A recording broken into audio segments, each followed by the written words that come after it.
September 21st. This is the EST Hangout. Matt Awanek with you here. YouTube Trev making his official debut on the EST Hangout where you're supposed to be here. Welcome, Trev, and you're wearing the hat today, so nicely done. I wore the hat for sure. Joaquin, Gage, two guys, and the goalie, Murray McCourt from the VIP Golf Show. Don't worry, I have a surprise for both of you in a bit. All right. Yours? It's mine. That's a sweet mug. It is Homer Simpson. Did you see mine? No. Oh, someone's got it. What? Somebody bring Gager's coffee over here. Oh, there's get it. Well, you can go. Gager's not happy with you because there's no coffee in the coffee machine. Well, no one ever drinks it, so I only made enough for me today. But we could next Thursday. I could plan to make more for you, Gager, if you want. Yeah, that'd be great. I just didn't. Oh, look at this stuff. Is that for coffee? It's for something. Beverages. Whatever works. Seats. For anyone listening on the online stream, that looks like. Well, can you describe it for the people? Massive Harry Potter fan. So yeah, friend went down to look at that. Where was it? Orlando, Universal Studios Orlando, and brought that back for me. It's a Slytherin mug, so it's got the snake with the jewel eyes. So shout out to my boy Snape. I haven't had a sip of coffee in my entire life. So ever? Ever. Not even a sip. Yeah, but why not? Why not? How is it not worth just one sip to see if you like it or not? Because I can't even stand the smell of it. It's just no coffee. No. Are you a coffee drinker, Trev? Big coffee guy, right? Oh, yeah. That was one of the best parts of coffee. Oh my God. You get that freshly brewed pot. Oh, that's a wakes me up in the morning. Well, you don't like that. Not even a sip. Have you tried a coffee crisp? Yes, I actually love coffee crisps. Okay, that doesn't taste that much like coffee, so it doesn't really go. Some people have said that to me, and I'm like, yeah, I'm still not going to try a sip of coffee. So you don't go to Starbucks at all? Like Tim Hortons, nothing? If I went to Starbucks, I'd get a bottle of water. Wow. Yeah. Well, it's probably. Do you drink anything warm? Did you go teas or do you go hot chocolates or anything like that? Once in a blue moon, I would have a hot chocolate if it was freezing cold. But no, not really. Really? What about during golf? What's the drink of choice? Water. No. Yeah. So healthy. I don't even. I don't drink alcohol on a golf course. Anyway, I used to, but I don't anymore. You're worried about his scores. Yeah. No. I try to find that perfect. Just happy medium. Yeah, not too much, not too little. I find I play a little bit better. I always go over that limit. It only lasts for about 2 because months. You feel like you could do one more. That one more, I should be fine. That's the limit, and then all of a sudden you don't realize that one more. You think it's going to be it's going to freeze your play, but it never. And then it's not. You hit that edge, and then it's like, oh boy, I shouldn't have had that one more. Not good anymore. It's great time still after. Well, it's a wonderful time. Are you? Oh yeah, I'm golfing. I went to from small town Alberta. We don't have we have some nice courses. Crow's Nest Pass, it's unbelievable. It's unreal near the mountains. But I've only actually went to Victoria, just here in Edmonton. That's the only place I went out to this summer. Wow. I really liked it. I thought it was a lot of fun. It's a nice course if you're just looking for a round where you're not going to get in trouble. Yeah. It's hard to lose your ball. You've never played Victoria, no. Interesting. Just figured you would have played almost every golf course in Edmonton and tried it at least. I have, just not Vic. Is that the only one left on the... I've never played Eagle Rock. I didn't mind Eagle Rock. Eagle Rock used to, for a period, they did the big holes. I remember that. I tried that. I thought it was going to be a lot easier. It's still well, because you think, okay, well, if I putt it, I'm going to get close and get it in. But then in your mind, you're thinking, I just have to get close and it's going to drop in. And you don't focus as much as you probably should to be like, no, aim for the pin, and it's probably going to drop. And so you're just like, I can be close enough, and it's going to drop, and it's still, that was the trouble. But I didn't mind Eagle Rock. We got to get you to Vic one day. I think you would crush that course. Maybe. That sounds fun. I like that idea. Course. Yeah. Pretty unreal. That's pretty cool. What's your favorite course in Edmonton? I'm going to say favorite course outside of the ranch. Mayfair. Mayfair is unreal. I mean, I realize it's a private club. Not necessarily everyone can get on there, but boy, if you get the opportunity to get out and play it, it's something else. Yeah. And the whole ambiance and culture there. I mean, it's a special golf course. Super cool. The ranch, you're always voted one of the top courses in Canada, public. Have those rankings come out this year? Yeah, we at one time we were ranked in the top 100 courses in the country, and now they do that. But I mean, we've fallen out of that. There's been so many good new courses that have come on board, and they do top 59 in Canada for public courses now. We do just fall out of that too, but couple of years ago, they did best public golf courses in Canada by value, and we were number 1 in Edmonton, number 2 in Alberta, and number 30 in Canada. So that was pretty Wow. cool. Yeah. Yeah, we're lucky to have the ranch. Yeah. When That's did you serious. clear out? What hole is that? Shoot. You cleared out all those trees, and you can now see the water coming. Yeah, you're thinking 16. I think. Yeah. Yeah. So I did that maybe 3 or 4 years ago now. But yeah, I used to not be able to see anything. Yeah. And a lot of people thought it was such a great hole. I'm all like, I'm not so sure it is because you can't see anything. So we cleared out a bunch of trees, and now you can see everything. And boy, you're not going to get many more prettier holes than that when you're playing. Yeah, I was there last week actually playing. That was the first time I noticed. Oh my gosh, this hole's completely changed. It was gorgeous. Love playing the ranch. It's challenging. I didn't golf that well. I was about to say, what did you shoot? What do you usually shoot? Like, what's a typical Joaquin Gage score? Now it'll be in the 90s, right? But I'll par a hole. I might even birdie a hole. There'll be the 8s here and there, right? That you got to get those off the scorecard. Yeah. Sure. So that's the one. You know what? This was the first year going out there that I found that the greens were really quite way more challenging than years past, and maybe it's just the putting, but I don't know. Greens are tough there, no question. We're actually hosting the PGA of Canada Assistant Pro Championship right now. Day 3 is today, just cut down to 60 players, and you talk about some good golf. Albertan is actually winning right now. Wes Heffernan from Calgary, 66-66 first 2 rounds. He's 10 under through 2 days, heading into the final round. What's the yardage you're playing? Well, it's tipped out, but I mean, that's the thing with the ranch. It's not a crazy long course. It's 6,500 from the tips, but it's a really tough 6,500 if you're playing the tips. That's great. I usually played at the whites. I think it'd be about 58. I think that's where I saw Maybe one. A little more than that, yeah. But it's not. It's a challenging course because it's not just take your driver, bomb it, and then like there's certain holes. Well, no, you've got to play around, and that's maybe why it shrinks a little bit the yardage wise. But it makes it. But it's still. Of course, the layout of it makes it so tough. That I'm glad it's not any longer because I don't think I could play it. Yeah, it's such a fun place to play because you have some drivable par 4s. You have some really tough holes like 16 as an example, number 5, number 12 that are really tough. But, you get some of those shorter holes. Now 18, we've made it way shorter. So bombers can try to get the green all the time. Number 4 is a reachable par 4 for bombers. So I mean, there's birdies out there, but there's 8s out there too. There were, I think there was a total of 3 8s, and I found each one of them. Wow. What do you usually shoot, Trev? Oh, where are you? I'm right with Gage. Like in the 90s. We're all about the same. Depends on the day. I might break 100 every now and then, but definitely 90s always.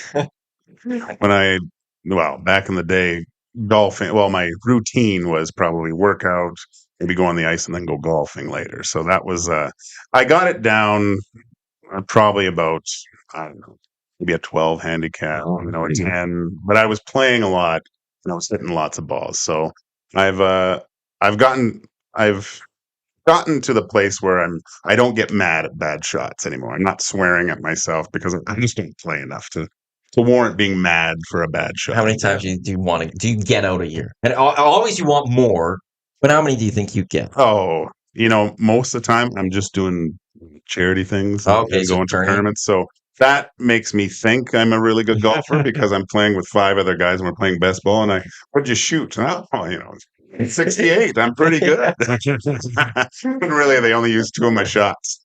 I love tournament golf. Oh, it's great. There's just so much fun to go out, and the pressure's off of you a little bit because, look, it's a team game, and if you're all kind of okay, then it's like, okay, cool. Not every one of my shots is going to matter, and it's just you have a bad shot, someone puts one out there, like awesome, we're playing, and you just feel really good. I love tournaments, and you guys do a bunch at the ranch. Yes, we do. Yeah, that's our thing. I mean, 181 tournaments this year at the ranch. We still have about 10 more left to go here this fall. But it's a lot of fun. We have a great team there, and we do it really well. That's why we have so many. Everyone knows we're the place to do corporate and charity events, and I'm surprised you were out there with a regular tee time last week because it was Tournament City last week. Oh, I know. We were. I think there was 3 tournaments that day. Yeah, The last Wednesday, and we were like in between every single one of them. yeah, So it was good. They were taking down the tents, and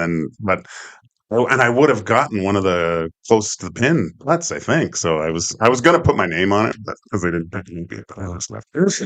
Jason Strudwick was out twice last week in charity events. Louis DeBrusque was in a charity event last week. And how about this? Henry Gizmo Williams was in a charity event, and he got a hole in one and won $2,500 in one of the events. Yeah, which hole? Number 6. Yeah. It's good. I hate when it's a what is that shootout with the Giz, because he usually sits on a par three. Does he do that? Yeah, he sits on a par 3. The guy's phenomenal shape too. Jeez, he looks like he could strike people. I'm like, you walk into a gym somewhere and you might run into Gage training someone. I put on another jacket because it was just so intimidating. But he's great. He's just, I mean, he's on that. I'm sure he's practicing on that hole tons, but yeah, he knocked her stiff a couple times. Well, if you're sitting at the par 3 all day, and you're a good enough golfer, I'm assuming you're just figuring out that hole and you're crushing it. It's fun. He does such a good job of, like, things aren't going well. He's such a motivator. Like, I felt like I was going to run through the wall on the next hole with just how he just pumped everyone up after that. He's great. His energy is off the charts. Yeah, everyone still loves Giz. Like, even he hasn't played since I think 2002 it was. He retired. And everyone still loved Giz. Everyone still knows Giz in the city. And as Gager said, he can still probably play right now. That guy is fit as a fiddle. It's unbelievable. Around the room quickly, hole in ones, yes or no? No. Me, no. Rev? No. You? 2. Do you remember? Like, where were they? Well, I have a really fun hole in one story. Well, one was at Millwoods, and the other was at Fortinview, actually, in Fort Saskatchewan. It was during the longest day of golf for cancer. And me and 3 buddies, we decided we wanted to do it. So we wanted to try to break the record at the time. We wanted to raise money for cancer, obviously, but we wanted to break the record at the time for the most holes ever played in one day during the longest day of golf. And so I'll never forget this number. At the hole, I don't remember what hole it was there, but in the morning, it's 150 yards. I'm hitting a pitching wedge at like 5 in the morning when we first start. It was about 6:30 at night. I was exhausted. We were all exhausted. We were close to not going on anymore. And I hit 6-iron. I could barely move, and I just barely swung and didn't even watch it. We get up there, and we don't see my ball on the green. I thought I hit it good enough that I was going to be on the green. Then I thought, I hit a 6-iron. So we go to look for my ball over the hole, and one of the guys said, screw it, we got to keep going. And he put his ball, and my ball was in the hole. Wow. So I won a trip for 2 to Europe for that. And it was on my 262nd hole that I played that day. Jeez. I went from not being able to barely move to jumping 10 feet up in the air, screaming out, and that gave us the energy and momentum. We ended up playing 330 holes that day. Wow. That was wild. Now, we all had our own carts. The mechanic had souped them up so they would go really faster. We had volunteers out getting people out of our way. So we averaged 29 minutes for 9 holes all day. We were all really good golfers, so that helps too. We weren't. You need to look for balls or anything like that. Oh, that's great. But yeah, it's the 262nd hole a day. That's pretty crazy. There's a story that I read recently where guy hit his ball. They thought like he couldn't find it. He thought it was past the green. So he's standing behind the green and he yells, "I found it." So then he drops or he hits the ball. They finished the hole. His ball was in the hole. So he was cheating. So one, he loses out on the hole in one because everyone's like, he couldn't celebrate. And 2, he then just came out that he's a cheater because he dropped the ball saying, I found it. So always check the hole. Always just take a quick peek at that hole. You never know. And 2, don't cheat. Otherwise, if you didn't check the hole, you might get caught. I almost won a Harley at back in Vancouver. I was playing in Kurt Fraser's tournament, and my buddy wanted to come because there was a bunch of Canucks. This is when I was a lot younger, and I guess he was my caddy. My buddy was my caddy at this tournament, and it just rolled and it looked out on the hole, and it was a shot too. It was just a worm burner all the way through, but it's kind of good I didn't win a Harley. I think I was going to ask if you won the Harley, would you have? Oh, I would have taken it. You would have taken it? Oh no! It was forget, it was whatever. It was a Fat Boy.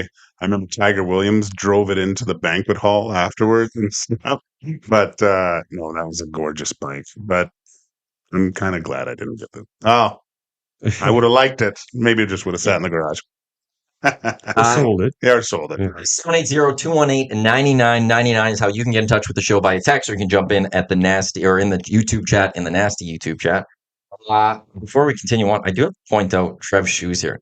Those are some wicked shoes. Yeah. Everyone was calling me a construction worker yesterday, so I had to spice They're it very up colorful today. Yeah. Thanks, bro. Different shoelace colors. Is that by design, or did you do that? No, these are they're called What the KD3s, and they're Kevin Durant's shoes. Oh yeah, I'm a big sneaker. That's why I was complimenting your shoes the other day. So I wanted to spice it up today. You had different shoes here first, like you had the construction shoes with the Jordans. Yeah. So you a big shoe guy? Yeah, I love shoes. Oh yeah, for sure. How many do you got? Do you know? Like close to 20 maybe, like of like nice sneakers, but like and then like just a handful of just random sneakers. But yeah, man, I love sneakers. I think they're so sweet. They're pretty cool. Would you stand in line for sneakers? No, I've never done that. No, I wouldn't. My buddy back home in Lethbridge, like he was the guy, and he'd be like he'd stand in line for me. So yeah. Oh, so you had a connection. Yeah. You'd love Yukon Jack and Mark Michaud. You guys give it's about sneakers all the time. Yeah. Do you guys care about sneakers like in any way, or do you not? It's just comfort for you or whatever. I don't own a pair of sneakers outside of sneakers that I run in. Okay. Yeah, but yeah, I'm a dress shoe guy. Yeah. What about Saltburn? Like full spiked or you soft? I hate the new style of shoes. It's like sneakers. Like they're fantastic. You get Jordans in golf shoes.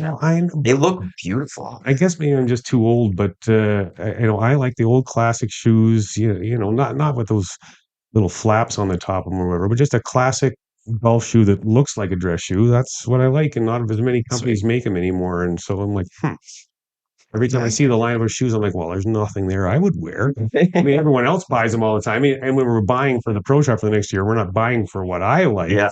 But I'm like, what am I going to wear?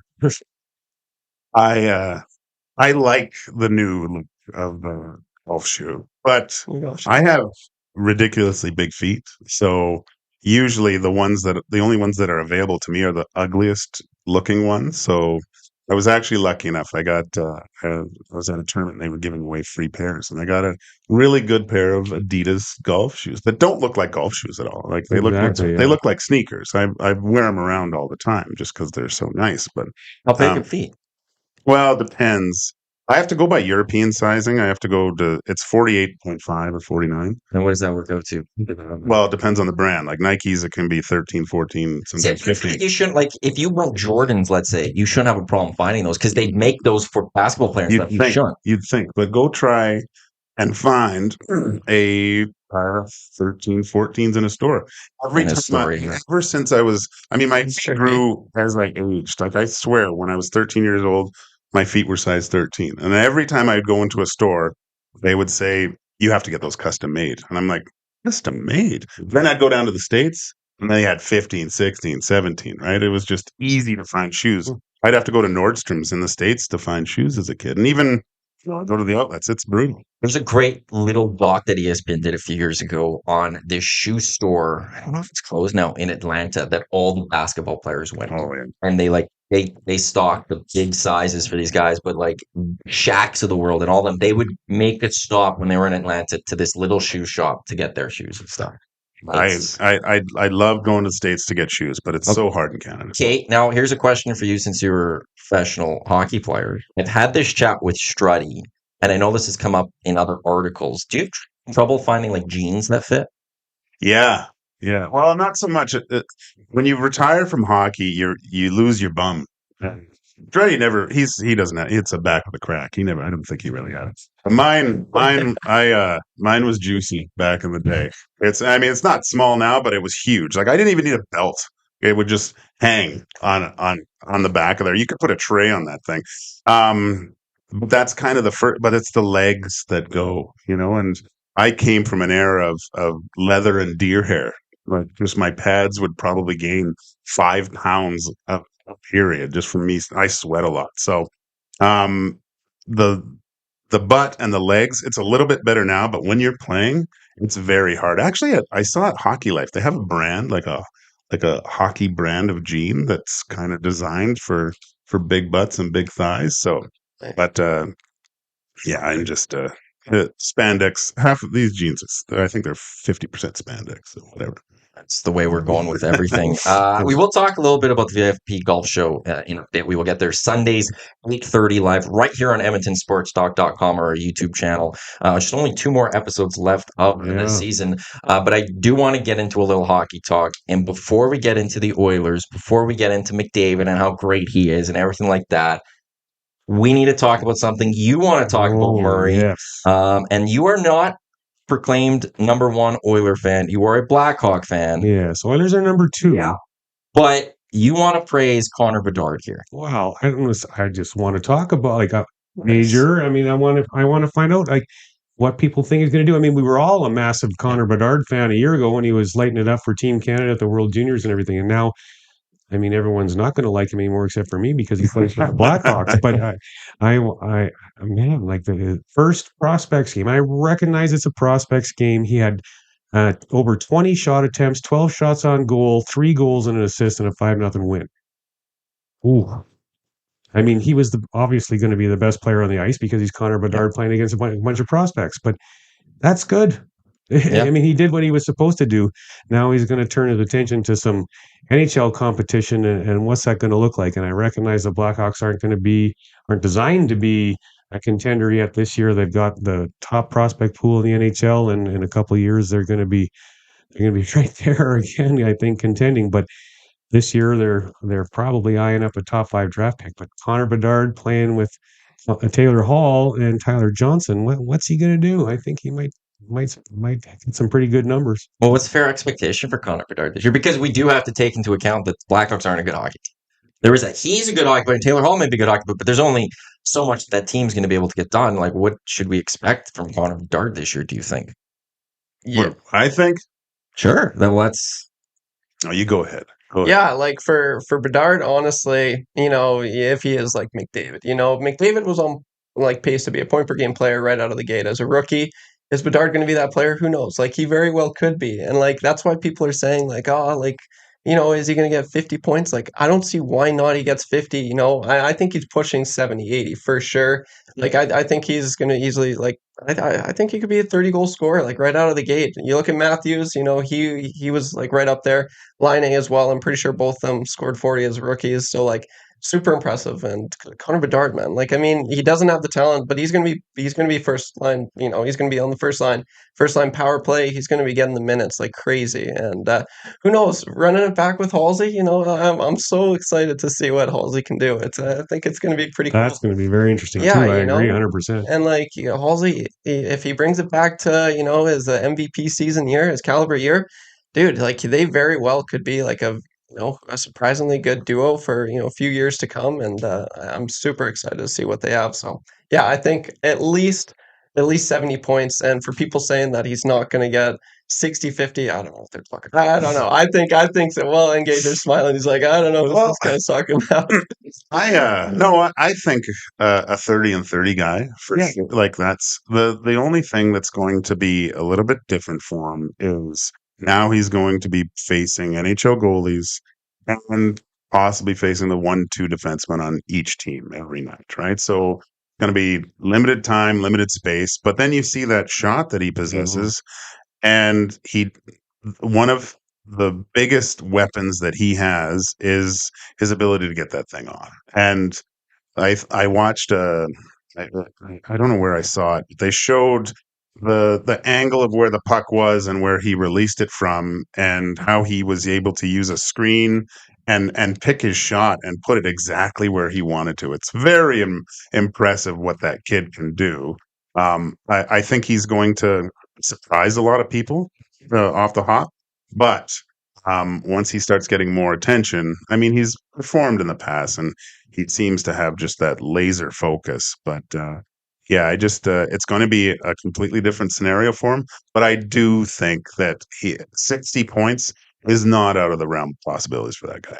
What's the biggest concern of him of his game from going from juniors to the NHL? What's the thing that you guys would be watching for to see can that fully translate. You saw it in juniors, you're seeing this prospects, these young games.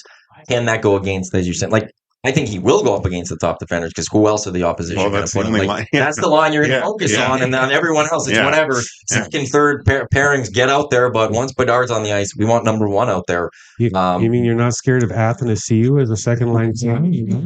There's a lot of coaches out there going to be looking at that line as the focusing here. Yeah. Well, Lucas Reichel's going to be on that line, and he's going to be a rookie that has played a bunch in the NHL. They're taking their time with their prospects, and like Reichel's going to have a good year too. I mean, maybe Athanasiou is not the best center for him, but you're going to see the difference between the Blackhawks this year and last year is they just had a bunch of placeholders in place last year that weren't going to be part of the future. There's going to be 2 or 3 rookie defensemen that are all going to be pretty good. Reichel's going to play, Bedard's going to play, and then in the future, we got Oliver Moore, Frankie Nazar, and a lineup of prospects that are going to come in and just light it up. Like Taylor Hall's only going to be at the Blackhawks for 1 year. He'll be playing with Frankie Nazar next year for sure. Yeah. And they got one of the best guys in hockey that I've ever had the pleasure of as a coach with Luke Richardson. He is. Oh man. I mean, you see him and he's doing the drills, right? Just he still looks like he could play, but he's the type of guy that I think can communicate great with younger players. I'm really happy to see that he got his a head coaching job. Nothing but respect for that guy. He was so kind to me as a young player here with the Oilers. Awesome guy.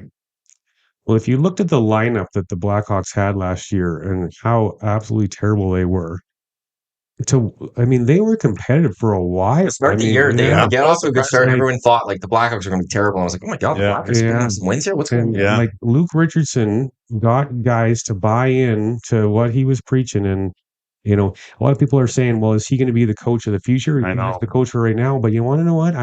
I'm buying into him. I think he is the type of coach that can. Seeing what he did last year with that team to be able to take them, take these young guys and build them up. I think he can then maintain that, and when they are contenders again, I think he could be their coach for the long haul. Especially since like they got rid of all those guys. There was a lot of. He must have been upset seeing the players that they got rid of at the time. But to like you said, get everyone on the same page, I think, and having a talent like Bedard now, and you have Taylor Hall. I'm not a huge Taylor Hall fan, but why not? I never enjoyed his body language here. I don't think he was it was more about Taylor Hall than it was about the rest of the team. I think he's learned us a lot. Obviously, he's an older player now. I think being in Boston was good for him. Now he's going into another situation where he's going to be counted on to be a leader, be a veteran presence, and hopefully help a lot of these young guys. It'll be an interesting year for me to watch Taylor Hall and see if there's been some growth and the realization that he's not the big dog, right? Like he's a good supporting piece. Well, and the thing with Taylor Hall and Connor Bedard together, I don't necessarily love it because they're both shoot first guys, but Taylor Hall is there because I feel like the Blackhawks think maybe he has matured and he's lived what Connor Bedard is starting to live now, and I think they think he has matured and can help Connor, maybe learn from Taylor Hall's mistakes, and Taylor can guide him, say, I wish I would have done this, this, and this instead of what he did do. And plus too, I think one of the problems with back in the day with all those young guys, I remember growing up, I was friends with Paul Kariya a little bit, and I remember the story of Paul going to Anaheim and Timu picking him up and like saying, "Okay, you get a place here. We'll go get you a Porsche and stuff like that." And Shannon Korea's mom like phoned the Ducks and goes, "This is not because I guess Paul phoned home and he said, "Yeah, I'm going with Timu. I'm going to go buy a Porsche. I'm going to go get this place in Malibu." And he goes, "No." And said, "You go get him a billet, and he's going to live with a family." And so Paul, I think, for the first 2 years, lived with a billet family in Anaheim. The same thing happened with Scott Niedermayer in New Jersey. He had a billet the first, just being a young player, and I think I don't have a problem with that, especially with a young player making all this money in an unbelievable city like Chicago is. Probably my favorite place to go in the NHL for on the road. Just unreal place. I would hope that they not only give him that support on the ice, off the ice. I think it's really important for him to have a family around him and some sort of like just guidance in that respect. One, it's the point of Taylor Hall too, learning from mistakes. Like you'd hope that the two things he'd learn is one, and impart the wisdom. His experience of just being like the number one overall pick. I know not highly touted as a Bedard or McDavid, but very highly touted coming into this league, and what he learned. But also he was around a guy that came into the organization who was highly touted in McDavid, and being around the player that is supposed to be that next guy, and be, maybe learning from whatever might have happened with his time with McDavid in terms of like, okay, these were the good things that happened between me and McDavid. These are things maybe I could have done better with him, and bringing that to Chicago. Maybe that helps the Blackhawks. In the nasty chat on YouTube, the doc says Bedard's physical maturity might be his only setback. There are players in the league with his strength they'll be able to keep up with him, but they have man strength. But once he gets his, it'll be special to watch. Does it feel like there's maybe not as much buzz about Bedard as there could be going into a training camp? Or is that just because we're in Edmonton and there's just all this attention on what the Oilers might do this year? Yeah, I think we're blinded by the bright lights of Leon and Connor and the shine of the chalice at the end of the season. Like, I mean, that exhibition game with Bedard was like sold out. It was great. And you could, when he scored, it's the manner that he scored the goals, like being below the dot and almost at the bottom of the faceoff and rifling it far side shelf. Like, I mean, that's impressive. Yeah, and I know it's not an NHL goalie or whatever, and a little bit back on his line, but still, to pick your spot like that and have the cojones to try that shot too. That's impressive. Yeah, I think we're a little bit blinded, but there's going to be a lot of eyes on him this year. No, I'm not blinded. I listen to all kinds of Blackhawk podcasts, and no, that's but you're blind in the sense that you're watching that spotlight, right? So you're a little more focused. But the Chicago United Center is going to be sold out every game this year because Connor Bedard is there. Yeah, and that's a big market for the NHL too. You need Chicago being good. They sold $2.5 million of season tickets within 2 days of him getting drafted. Wow. Yeah. So it's just bonkers what's going on in Chicago right now. What a great city, man. With Connor Bedard, and they want to shelter him a little bit, but Connor wants to be treated just the same as everybody else does, and he was livid at that prospects camp that they didn't let him play in Game 2. He didn't need to play in Game 2, and so they did the right thing. Yeah. But Connor was, Connor Bedard. Yeah, Connor McDavid. I'm thinking. So whenever you say Connor, I know, but Bedard, he was really upset. He wanted to play, and and he's just. It sounds like he's just one of the guys there. He doesn't want to be treated differently, and the guys are really taken to him. And sounds like he's just one heck of a great kid. Even for the media, the NHL media thing that they do this time of year, he didn't want to be the guy that he's like, I haven't even played a game yet. Like, why are you sending me? Like, who knows, right? So it's like send someone else. Obviously, he ended up going, but it's just it just goes to show he's brought up right for sure. Yeah, he's very humble. Yeah. I got some breaking Oilers news. For those listening on EdmontonSportsTalk.com, Matt Iwanek, YouTube Trev, Murray McCourt, Joaquin Gage, with you here on the EST Hangout. For those watching on YouTube, you could just see us, and Murray and Joaquin are on the side. Their names are on the side there. Oilers news. What that? Michael Parcotti has been named the Oilers Senior Director, Data and Analytics. Working closely with Hockey Ops Department, Parchetti will lead the creation and operation of a new analytics department, providing insight-driven recommendations for the team. This is Jeff Jackson continuing to make his imprint on the future direction of the Edmonton Oilers. Is this the right path for the Oilers to go, growing an analytic or creating almost an analytics department? I mean, I don't think there hasn't been a huge analytics department with the Oilers. I don't, it's something that you can't rely on completely, but to have the data and look at it, it can only help certain points. I remember I was in the office and looking at data from all the goalies, like where the goals are scored on. So I was shocked that they knew where each goalie had allowed up to that point in the season, so they can break things down like that. So it's definitely a part of the game now. But again, hockey's so fluid and there's so many things that happen. You can't rely on just that one thing. For sure. Yeah, I think I look at it and go, if you're building a house, you want all the tools available in your toolbox. You don't want to be limited to, if you can use a nail gun at a certain point, you want to use that nail gun. You don't want to just be using a hammer and stuff. So it's important to have, like, if you have the money, Daryl Cates has the money and spends with the Oilers, you should have, like, be spending as much as you can on scouts, both pro and amateur. You should be spending as much as you can on analytics so that your general manager and the rest of your management team has as much data and as much information to look over and dissect before they make their decisions. And to just not have an analytics department or really have one over the last few years, that's a mistake. It doesn't mean the Oilers have to be only analytics. It doesn't mean you have to make all your decisions purely based off numbers.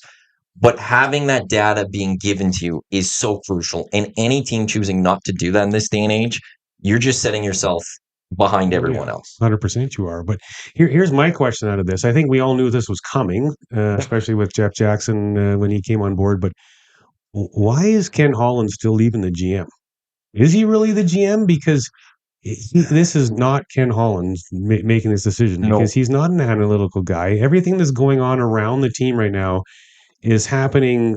It's just not Ken Holland. He's not really calling the shots anymore, I don't think. So why don't they just get their guy and move on? Respect. Yeah, I think it's a big thing. That's fair. I think it's, you don't want to just throw him away with a snap of the finger, especially with what he's actually built with this team. There's a lot of people that are going to rip Ken Holland for stuff that he's done with this team, but ultimately they got the Final Four 2 years ago, and the last 2 years they lost to the eventual Stanley Cup champs. And so I think you let him run it out and then move on to someone else. The only question I have, which comes to your point, is how much faith does Jeff Jackson have on Ken Holland in making a trade this year?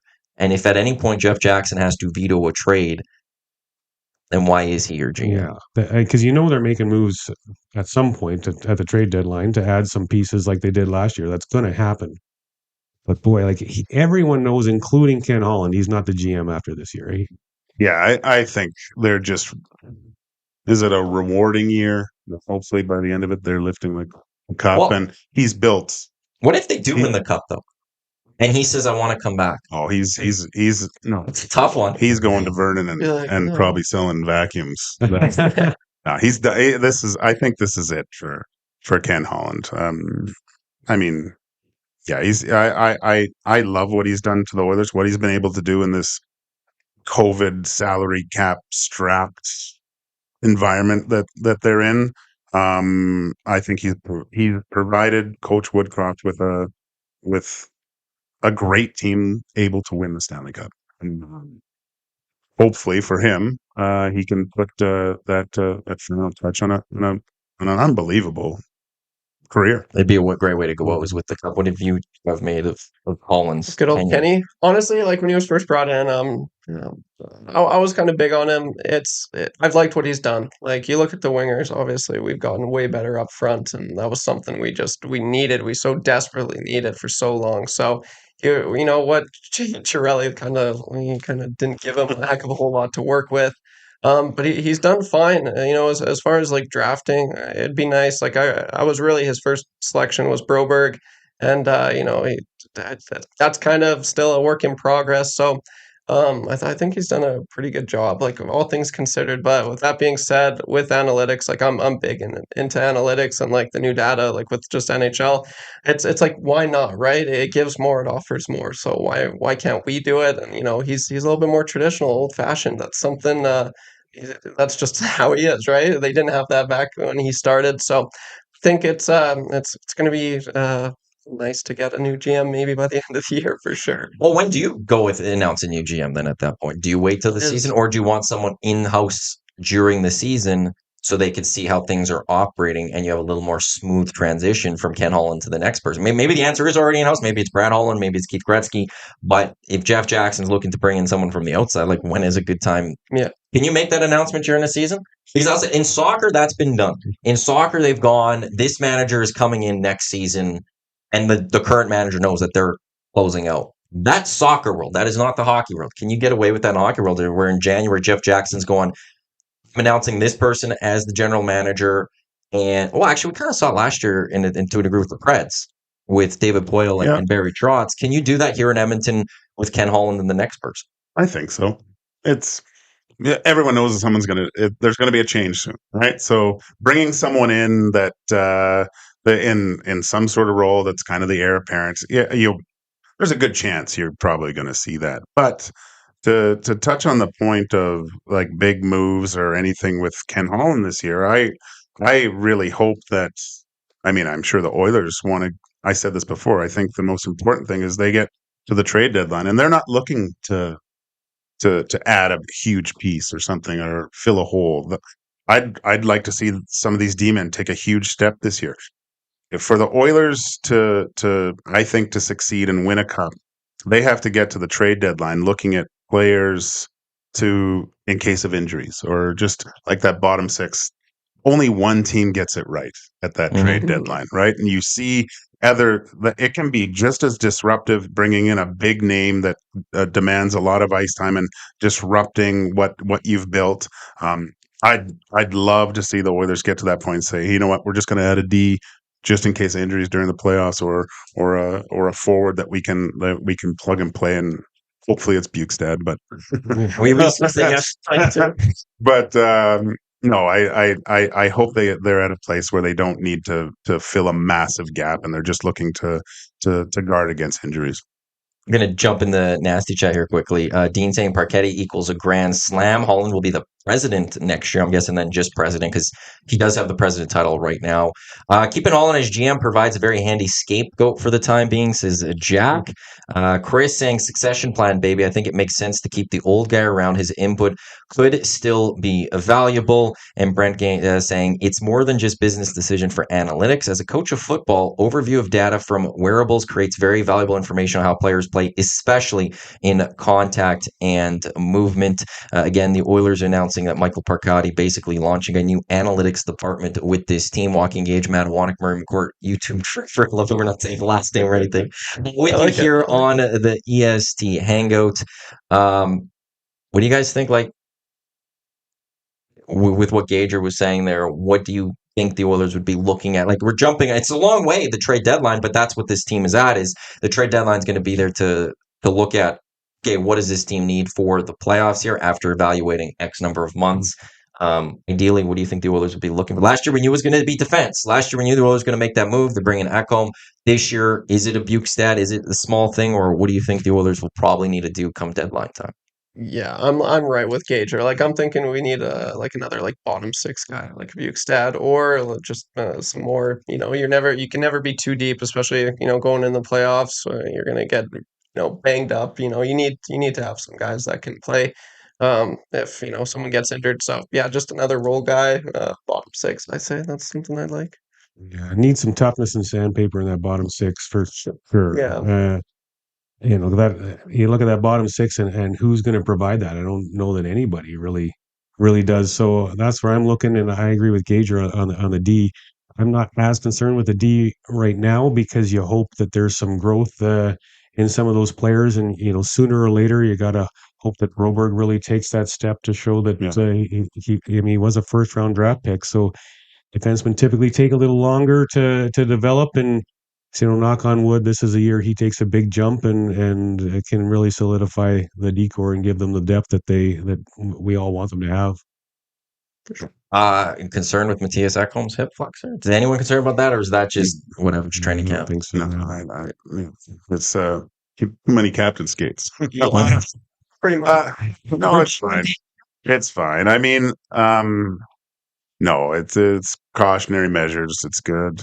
It'd be nice to have him in there, but there's just so little practice time during the year. That's the only thing. I'd like to see everyone hit the ground running a little bit, but beginning of camp, not a big deal. How was training camp? Did you regret it, or? Oh yeah, it's just it was all well. I had a couple good camps. Oh, yeah? So yeah, there was one camp we actually went to Banff, and I was lights out. Even Slats came down and said, "Good camp." That's going to be amazing feeling. If Glenn Sather's coming to you saying, "Good job," I told this story before, but so back then it was a little bit different. It was a little bit of the Wild West. So the guys would be coming to prove themselves. Slats would come down and say, "No one fight, don't do that." And then, of course, there'd be fights and stuff. And I remember John Van Kessel fought. Um, this was a camp way before when I was with, and I think he fought Jason Arnott. But Van Kessel was on a team with a couple other old Oilers, but the guys on Van Kessel's team jumped him, so he was getting beat up by two guys on his own team. Jason Arnott at that time, he just didn't jump on vets. And then Kelly Buchberger always did something stupid in training camp just to give him a little bit extra room, just show everyone he's a little bit squirrely, so he didn't have to fight anyone, right? So I was the person he took it out on. So you were the target. No, he took liberties with me. So I stopped the puck behind the net and I looked and I saw him coming. And usually, you kind of maybe screen a little bit or whatever. I knew Bucky hadn't done anything yet.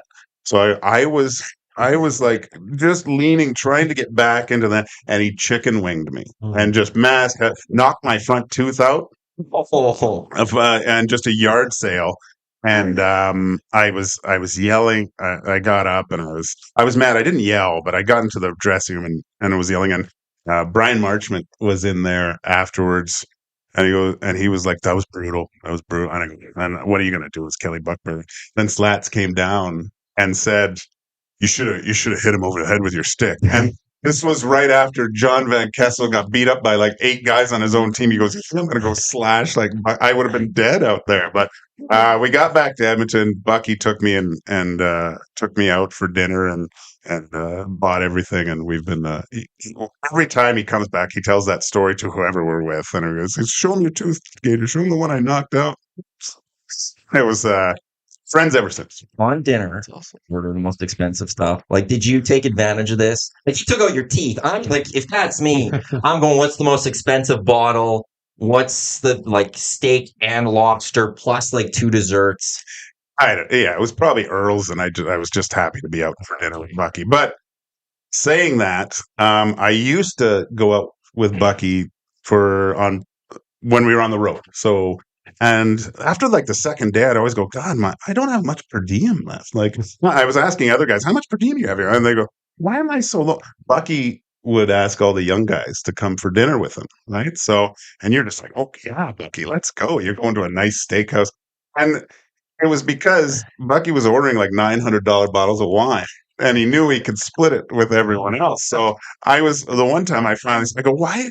Oh, and he's not even looking at the type of wine. He's just looking at the price. He's just going to the most expensive. So, yeah. So after about 2 months that year, I said, "Bucky's going for dinner." I go, No, you get the other guys. You pay for your own wine because I'm running out of per diem money. But so that was another thing it took me a couple months to figure out. You ran teams, multiple championship teams. Did you have to deal with fights between your players? Did that annoy you if you did? Well, training camp, I'm not young either, right? So back in the day, training camps were a little different than they are now. And yeah, there was always guys looking to make a name for themselves and make a statement to show they weren't scared or show that they were tough and go out there and fight. But, teammates, I would say no. I don't recall any teammates fighting in any of the camps, but, always those young guys wanted to get themselves noticed, right? No matter what level it is, whether it's the NHL or whether it's junior hockey. That's the way it was back then, wasn't it? Oh yeah, another one just came to my. This was later. This is my second time with them, and Doug Waite was there, and just he's going up in the Wall of Fame, which is cool. But I remember. You might remember Dominic Pittis. Yes, little guy.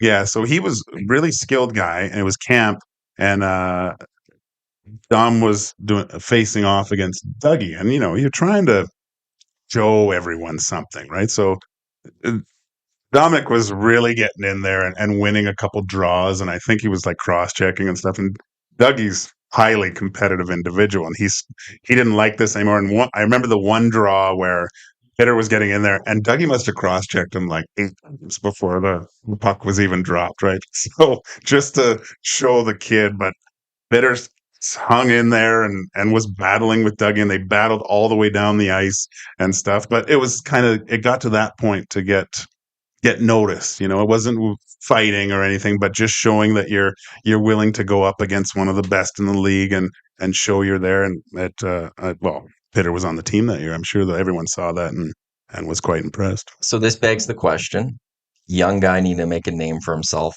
in a team. Who's YouTube Trev fighting? Oh, God. Who's he calling out here, and which one of us have to be careful to watch out for Trev here for trying to make a name for himself in the office? Jeez. I think it's me, actually. He's gonna go right for you. Yeah, he came in pretty quick, and I had good grip strength, so on the handshake, so that's all right. You think it's me? I feel like because that's a nat. Like people don't like me. That it's a big win for him if he comes at me. Oh yeah. You know? People do hate you. Yeah, 100%. Like that's a way. Like imagine Dusty and Eric going on air tomorrow. And be like you two, Trev, just beat crap out of Matt. Like he just pummeled him. Like how excited do you think the listeners are going to be for something like that? You're going to be like the god of the listeners of EST. Yeah, man. Everyone's actually like just been so supportive. Like I'm just like scrolling through it. Everyone's like seems to embrace YouTube Trev. So I'm embracing it. I think it's pretty sweet. So yeah, that's awesome. And that takes you to the next level. I shouldn't be encouraging this, but Yeah, I know. you know, if they love you now. Yeah. Well, what's Zabra after this? So his story kind of on that line. I play every Sunday morning at the ranch with Kevin Karras, and we always used to. Now we have a regular group, but we used to play with a bunch of NHL players or CFL players, whoever was around. And playing with Louis DeBrusque one time, and we're on the 7th tee at the ranch, and Kevin and I were talking to him about his fighting style, and just drilling him with questions about all the fight, who was the toughest guy you fought, everything like that. And he said, well, I kind of always try to do the same thing in a fight, where he would tie up their right hand, reach over with the other hand to tie up the shoulder, and then leave his right hand free, and that would leave the guy's face there for him to start punching. And I said, well, I don't really get how that looks. So why don't you grab Kevin and show him? And he's like, sure. He said, throw her right at me. And so Kevin did throw a little right at him, and in literally half a second, he was tied up.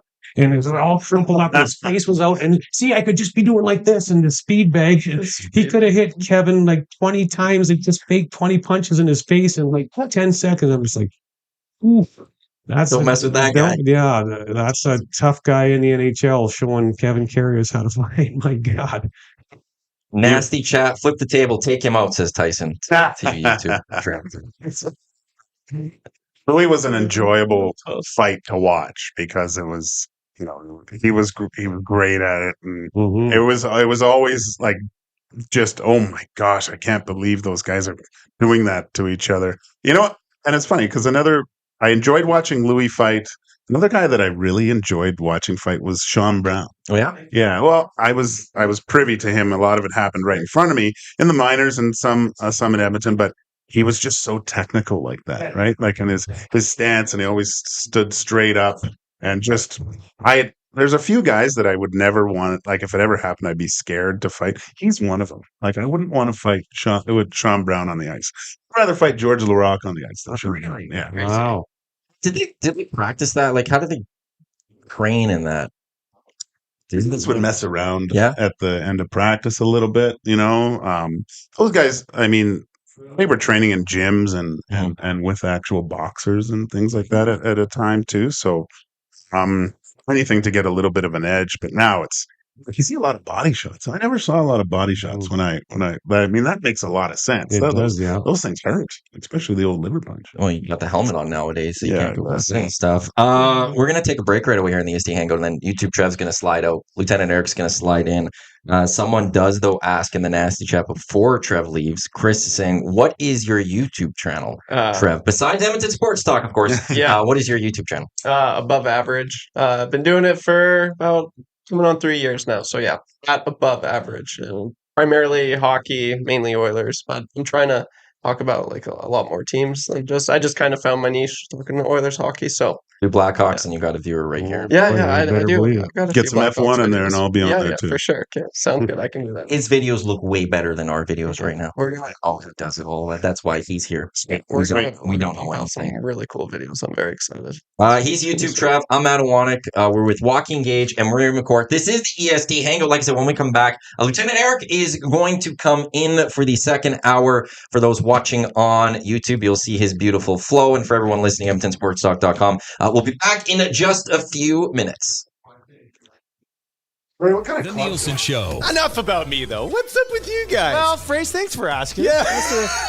Well, Eric's married now. I know. I have to wear a ring now. Yeah, listen, obviously the invite got lost in the mail. Oh, yeah. No big deal. It happens. Well, I don't know. I mean, listen. You can't trust Canada I Post had these days. something going on. He's fasting. Yeah. Sorry, Eric, I can't make it to your wedding. I'm not eating right now. The Nielsen Show featuring Lieutenant Eric. Weekday mornings at 6, only on Edmonton Sports Talk.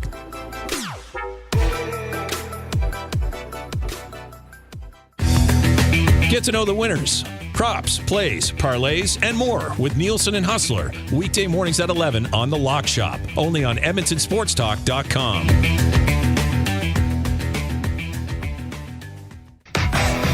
Tom Gazzola and Sean Bell take you on a hot lap around the NHL with Hello Hockey, Saturday mornings at 10, only on Edmonton Sports Talk.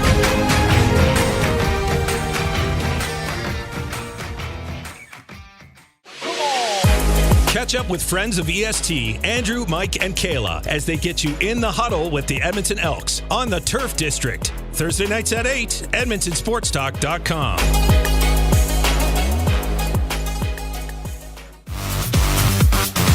Friend of EST, Eric Thomas, takes you around the track all the way to the checkered flag on Raceline Radio. Tuesday nights at 8 and Saturday morning at 9. Only on EdmontonSportsTalk.com.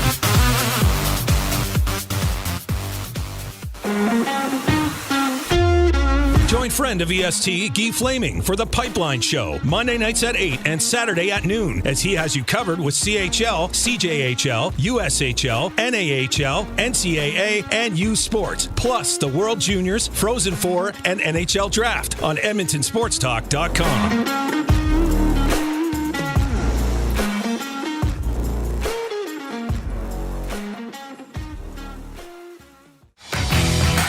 Get all the latest news and takes on everything Oilers with Dustin Nielsen and Tom Gazzola on the Oil Stream. Live at noon, Monday, Wednesday, and Fridays. Only on EdmontonSportsTalk.com.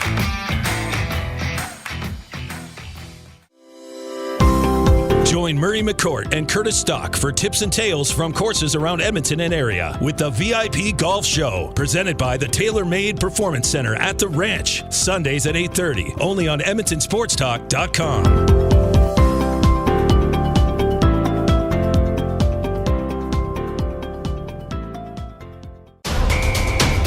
The Elks Call is the newest Edmonton Elks podcast, located in Edmonton, discussing everything Elks. Join friends of EST, Scout and Catherine, Friday nights at 8 on EdmontonSportsTalk.com.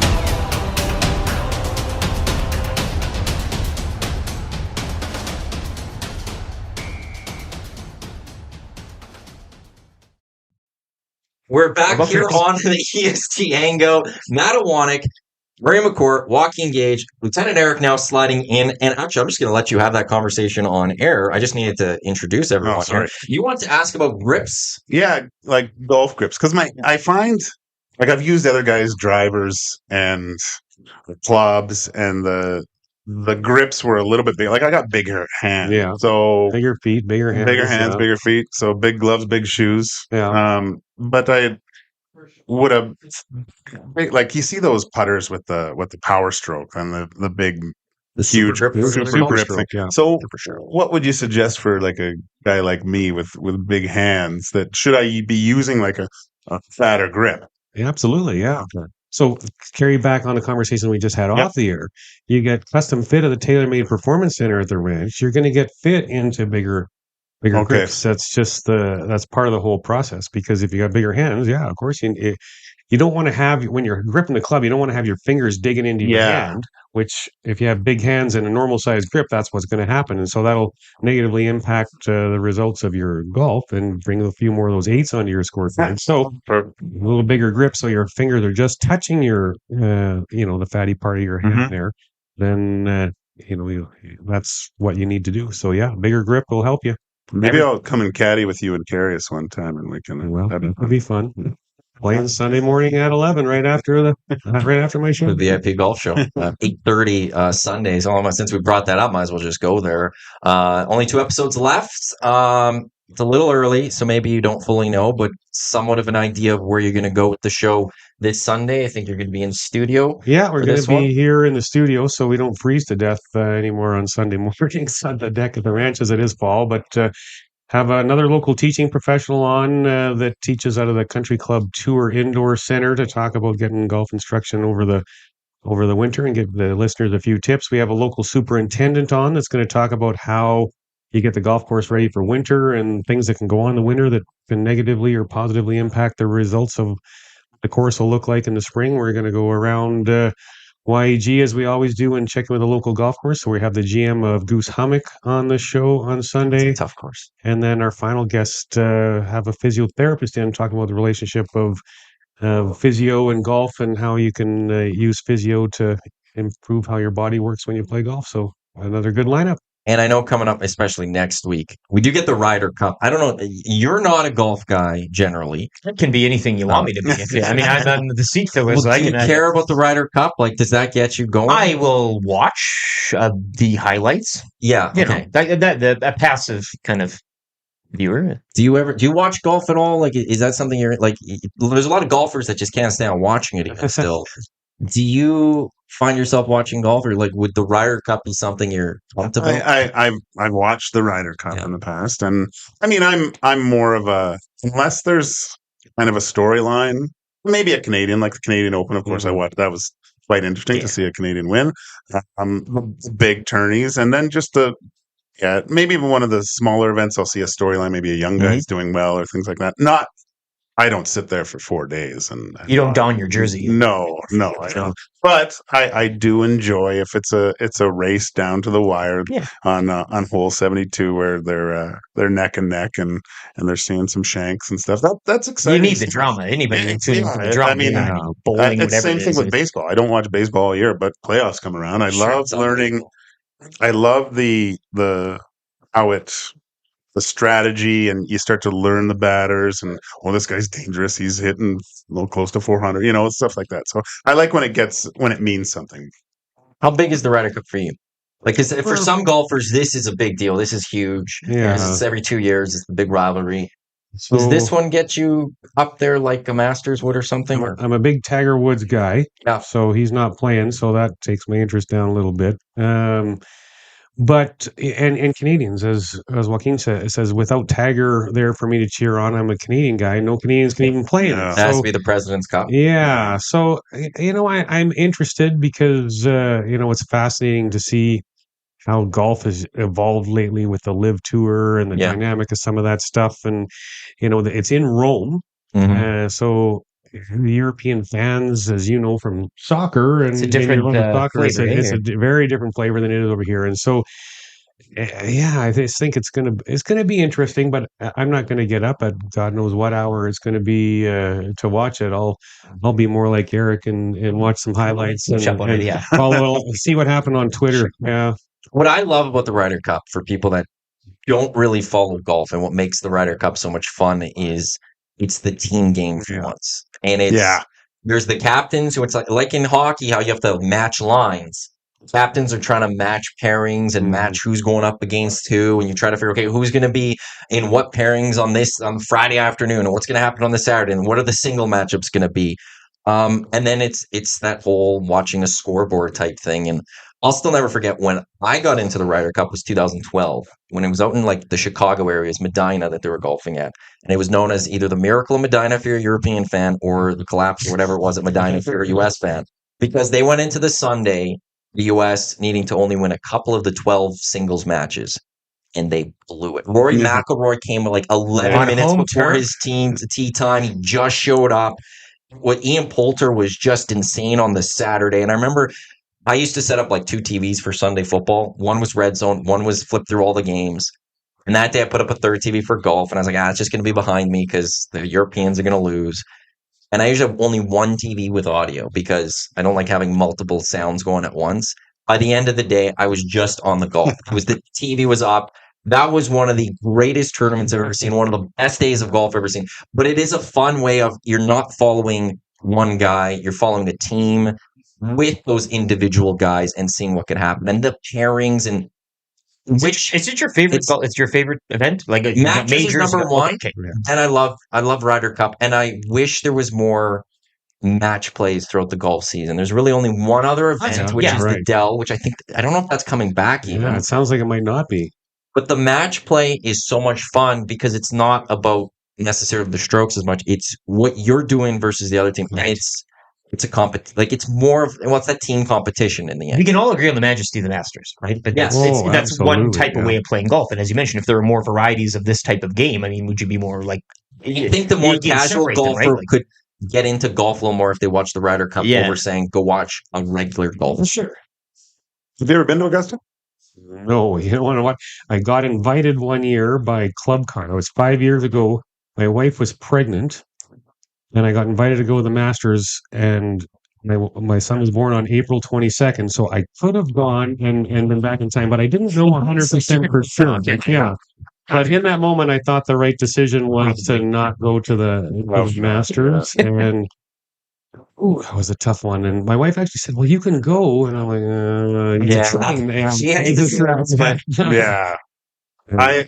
I got sent down and played for the Augusta Lynx for a few games. And so I figured, right the here, Augusta Lynx. I'll go and you know they get walk-ups? Yeah. Well, I took a cab to the court. Oh boy! And so the cab just lets me off. He goes, "You're going, yeah." Yeah. And so I start strolling down the road, and this guy comes like a security guard, runs out of his hand on his gun. Oh, can I help you? And I was like, whoa, yeah, I just want to hit the pro shot.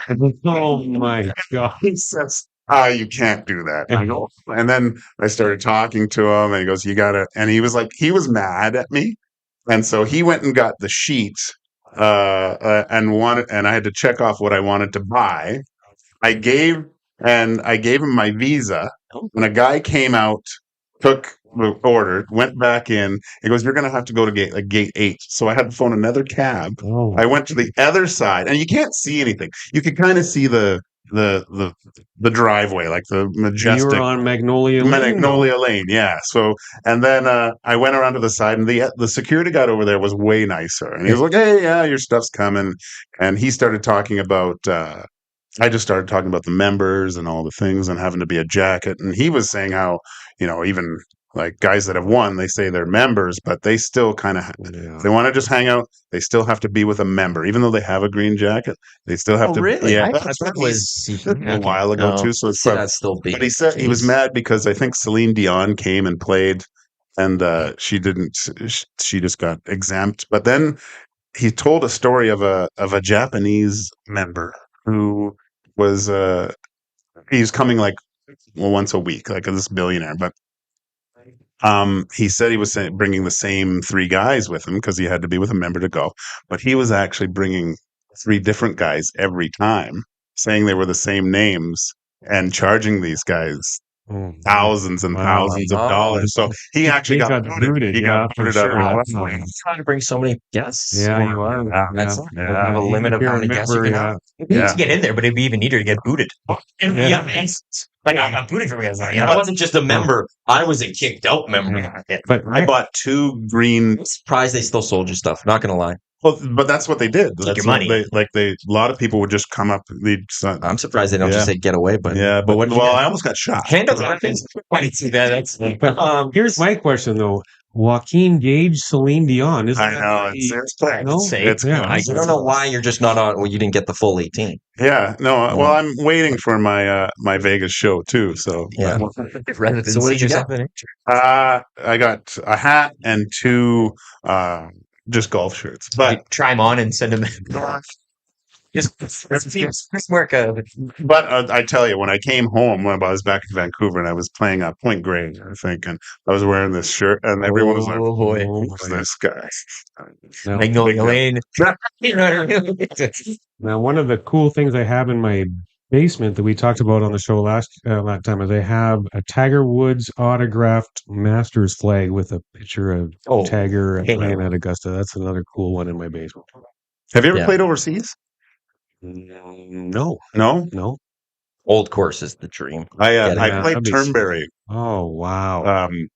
When I won the Hart in the Who was UK. the team? Yeah. The Augusta Lynx, though. The Air Scottish Eagles. When I won the Hart Trophy that league that year. But I lived close to Turnberry, so I won a golf package, and me and a couple of my teammates, we went there, and the clubhouse alone was just unbelievable. Like, they had these marble foot baths in the where afterwards you just soak your feet in.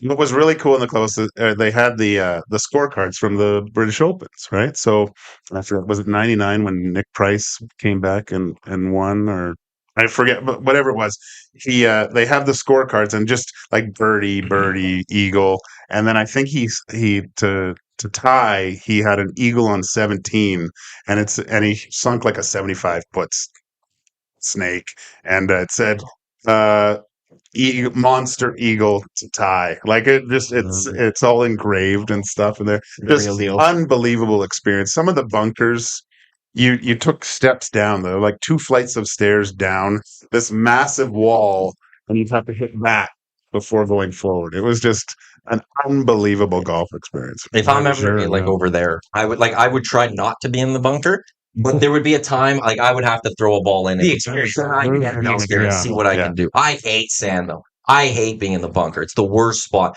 Pros will love it. I can't stand it. How are you in the bunkers? Good, yeah.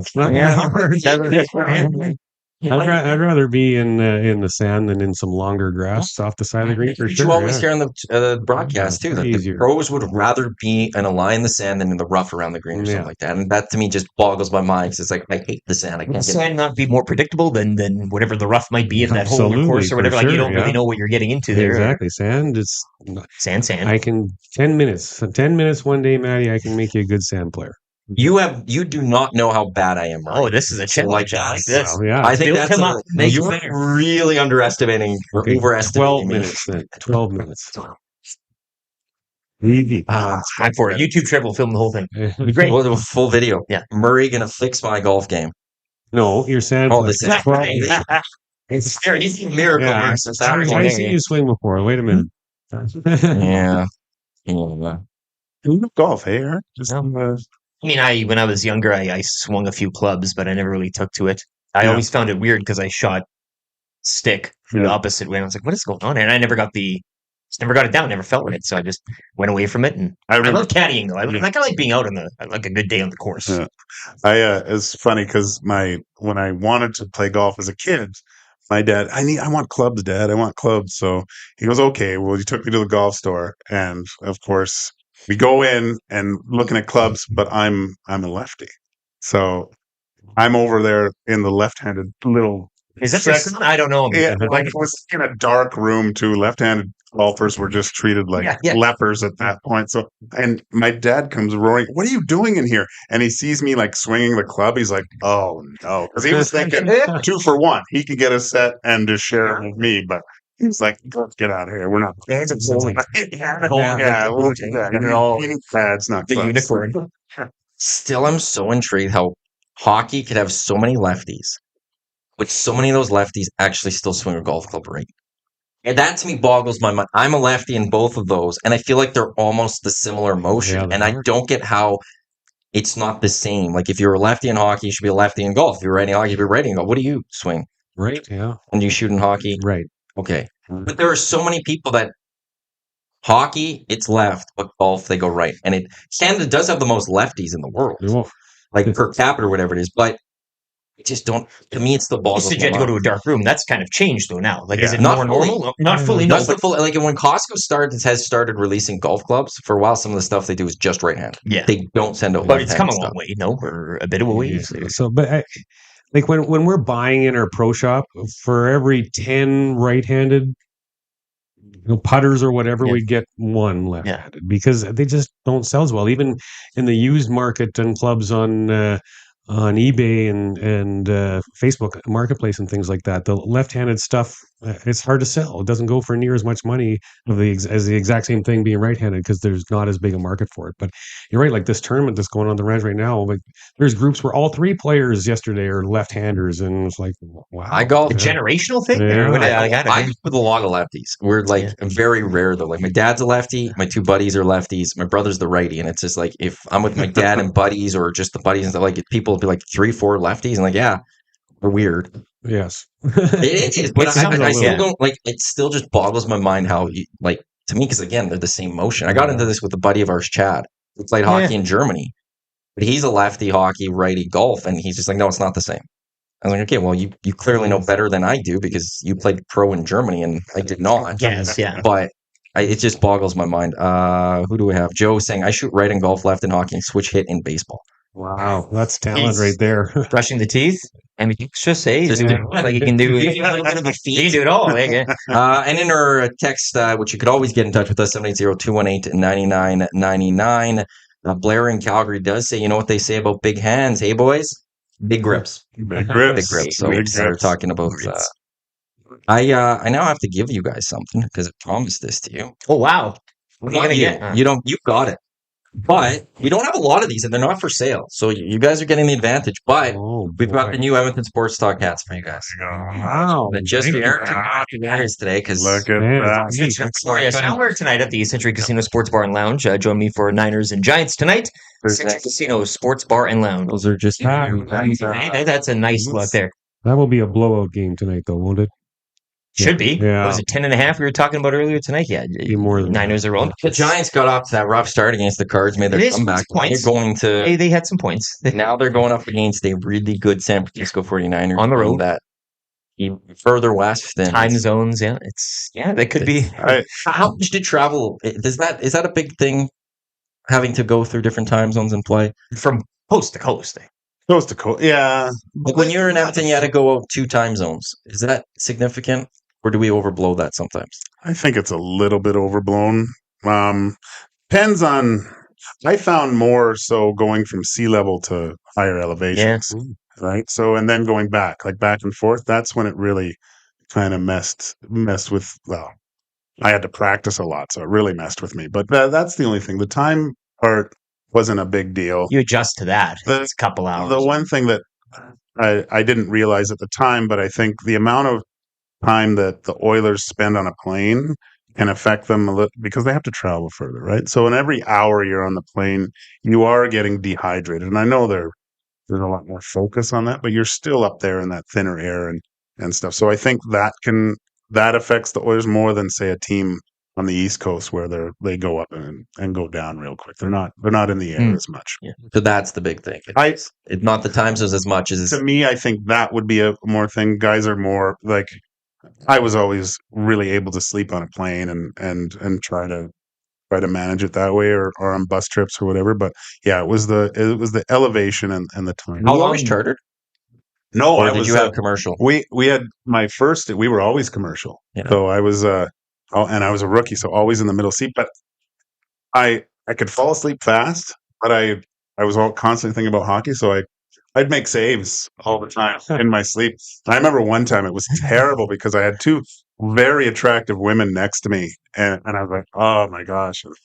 And I actually apologized to them first. I go, look, I'm probably going to fall asleep, and I play hockey for a living, and I'm a goalie, and I kind of move. And I didn't mean to, and I swear to God, like I fell asleep so fast, and I just gave her a quick blocker save, and they both started just dying laughing. And, and the rest, I just kind of I didn't fall asleep and just talked them the rest of the way. But it was pretty funny because I didn't want to hit them. Strong arm right to the that's or whatever. Yeah. Oh my God. You elevate. How long does it take? Like recovery? Go on the flight. Go to like Denver.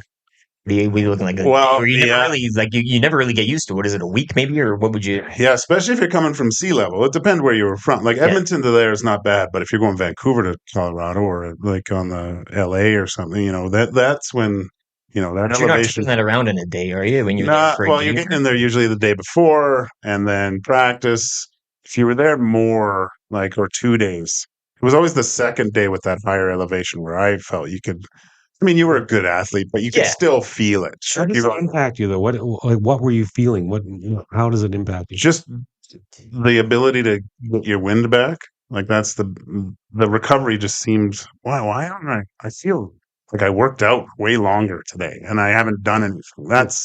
I mean, I'm sure when you get into those double overtime games, the Avalanche have a huge advantage over teams. And I mean, I know they had a great team a couple years ago, but if you watch and just look, you can see other teams kind of by that third period. You went, wow, the Avs looked really good in this third period, and I guarantee it's a little bit of just their. And even they're the other teams are trying to figure it out. It's almost like blood doping too, in a sense. When they go down to sea level, they must feel amazing, right? Because all their white blood cell counts going through the roof. Yeah, I guess it works both ways, really, for them too. Yeah. Edmonton does get an advantage too. I remember in junior, on a long bus ride, getting and doing an eastern swing and Lethbridge and Calgary, or not Calgary back then, but in Edmonton, it's a higher elevation. This text coming in 780-218-9999. The Oilers should just have an airplane that is a big oxygen chamber so they can fly faster when they're flying around. I don't know if that's at all. Crush probably knows the guy. Crush is working on it. He knows the guy, yeah. Crush is going to unveil this plane that all the teams are going to want to use because it's going to help with your recovery. And he knows what he's doing. Crushperformance.com. This Oilers team, we haven't talked with you really about it yet here because we talked about it a bit earlier. But this Oilers team, is it playoffs yet? Well, are you with me on that? Are you with me on that? Yada yada yada this season. Let's get the playoffs. Look, in all seriousness, you do got to go through the steps, right, to get where you want to go. And Boston Bruins, right? I mean, it's President's Trophy teams and all that have done things in the past, but you just kind of seem to figure that, all these teams are kind of having their time. Tampa's had their time. Colorado had their time. Vegas did their thing. And for the Oilers, they're going to have to prove it. But really, you look at the West. Vegas, again, won it. What was it, Carolina that Coolbet had? Coolbet has Carolina as the stats. If you're looking around, it's kind of the Oilers' thing to lose. Right? No, I just... They've been building to this point for so long, and you just kind of...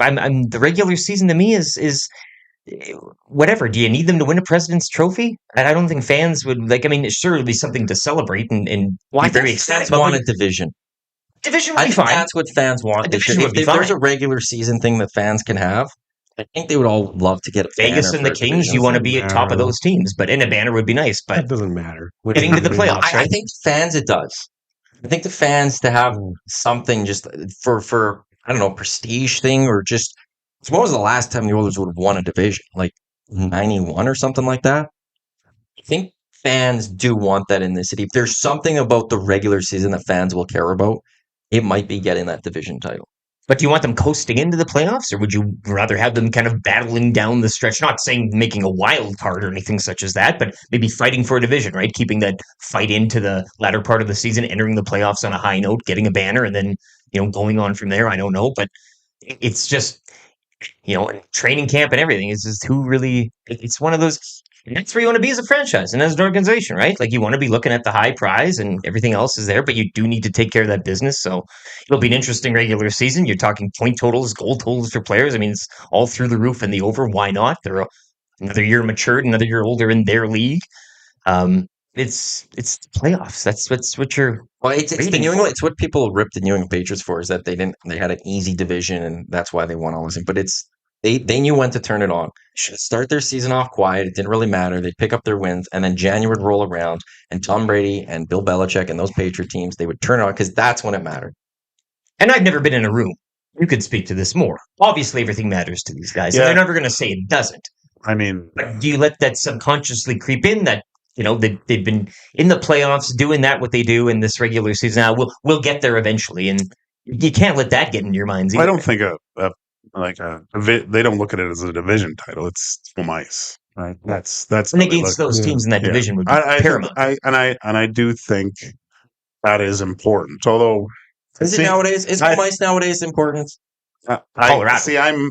It depends where you are, I guess, and travel, like you factor that in. But over the last few years, I didn't think it did, but I actually I'm leaning to that side of the fence now, where I think it's important for the Oilers to start at home, and if need be, have that extra game 7 if needed.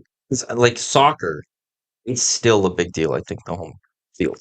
Well, there's also the argument of going away and then coming home and knowing you have to do the game 7. That's the big one. But I think we've seen the Oilers too in the past couple. The lights are bright and it's game 1 and you're at home and it's like maybe this group. You go out, you take care of business, and then coming home knowing what you have to do. But the game 7 one's important as well. And in a 7-game series, you can kind of argue either way, home ice or whatever. But I like this team on the road. To be honest, I think they really buckle down and it's them versus the world in that sense. And I think they really enjoy that. Do you think that possibly Woodcroft got into his own head a little bit too much with starting on at games at home and trying to do too much matching and things, where on the road it's a little bit easier because you're forced to. I mean, you look at what Cassidy did. He didn't give a rat's ass about who played. Like a lot of times he was starting his fourth line, right? And so he just wanted a problem to have. Yeah, that fourth line was really good. Shouldn't you feel good enough almost as a team that whatever you're putting out there, you're going to find? You should. Well, you hope, yeah. But I mean, every team that wins, they're getting consistency throughout all their lines, and even a little bit more from those like third or fourth lines, whatever you want to call them. It shouldn't have to come down to having home ice and getting to choose, last, line for you to win. You should be able to, like, that is a nice advantage to have when you have it, but you should be a good enough team that's not the deciding factor, I would think. The guy who didn't care, they won the cup. Yeah. I mean, to your point. You think different, Murray? Well, I mean, I'm going to play a little bit of a devil's advocate here, because we were talking earlier defense, and we hope that these guys are going to take a step forward. What if they don't? You look at the bottom 6. I don't know that you can have a lot of confidence in the bottom 6 to. Well, Dusty did his projected ones this morning, and it didn't light the world on fire necessarily. No, the bottom 6 is not really that good. They don't have that. Yes, they have the 2 best players in the world, but we talked about Ekholm's health. I agree. It's probably not a concern right now, but what if it is? What if it becomes a concern? Connor Brown, do we really know what Connor Brown's going to be like after a year off with injury? So I do think that there's a lot of questions there. They have the best 2 players in the world, and that should be enough to see the success that everyone's hoping that they see. But there are some questions there. I mean, goaltending is still somewhat of a question. I mean, I don't want it to be. I think Skinner's going to keep getting better and better, and I think Campbell's going to have a bounce back year. But you haven't had an answer yet. Yeah, right. We got to see how they play to get that answer to them. So there's still a lot of questions there. To really think that, man, maybe they're the best team. I think they got to take that regular season to prove it. But who's better? Chicago. No. Have you ever been to Chicago for a game? I have. Yeah. It was a lot of fun. I was. I had to check the sports trip. I went to Chicago. Went to 2 Blackhawks games, including against the Oilers. So the Oilers hooked me up with tickets, but I wanted to sit in the 300 level for one game. So I was at the Winnipeg game. You might remember where the glass fell down and the Winnipeg Jet guy was in the helmet. I was at that game. Yeah. And then the Oilers were there, and I had like the best seats in the house for that one, and my Hawks slaughtered them like 8-2 or something like that. And so I was pretty happy. And then I went to a Bulls game and a Bears game while I was in Chicago. So that was all a lot of. Chicago's got to be right up there as one of the best cities to visit for sports. I would think one of the best cities ever. But if you're going for a sports trip, obviously New York and LA are going to be up there. I don't think there's going to be a lot better that you'd want to go to. Bulls, Bears, Blackhawks. That's pretty traditional stuff. And depending on the time of the year, Cubs, White Sox. Yeah, Cubs, White Sox, 2 teams. You're not too far from Notre Dame if you want some Northwestern. Northwestern. Is that would be basketball would be fun for them. Yeah. Football's okay. Hour and a Depending on half the drive from Green Bay to go watch a Packer Yeah. game if you wanted to. Is it that far? Yeah. So that's not too bad. Saw Jordan in the United Center with playing.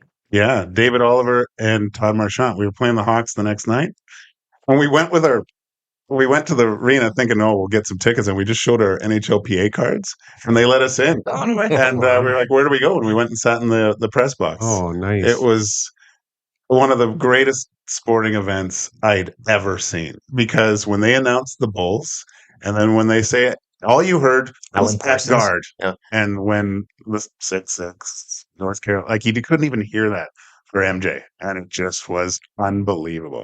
And we're sitting there watching, and we're like, well, Jordan's having an okay game, and what's he doing? And then all of a sudden, Pippen launched like a alley-oop from half court, and Jordan grabbed it and went reverse, and the place just went nuts. And all for the price of an NHLPA card. Paid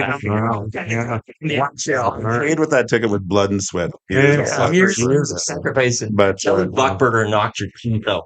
You could go see Michael Jordan at the United Center. I was first star in Chicago one game. Wow. Really? Yeah. Get out of here.